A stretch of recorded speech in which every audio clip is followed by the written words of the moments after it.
Memorandum ఇవ్వడం జరిగింది. Collector గారు అందుబాటులో లేని కారణంగా జేసీ గారికి మెమోరాండం ఇవ్వడం జరిగింది. ఈ సందర్భంగా ఈ దేశంలో గత 10 సంవత్సరాలుగా పాలిస్తున్నటువంటి బీజేపీ పార్టీ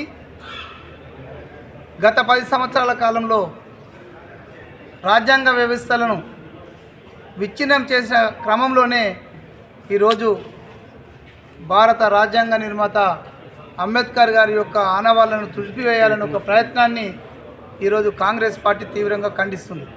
ఎందుకంటే అమిత్ షా మాట్లాడుతూ అంబేద్కర్ అంబేద్కర్ అంబేద్కర్ అని ఎక్కువ మాట్లాడే కంటే పదే మాట్లాడే కంటే ఏదన్నా దేవుణ్ణి స్మరించుకుంటే మీకు పుణ్యం వస్తుంది అనే పద్ధతిలో మాట్లాడిన విధానం ఏదైతుందో ఈ దేశంలో ఉన్నటువంటి దళిత గిరిజన బహుజన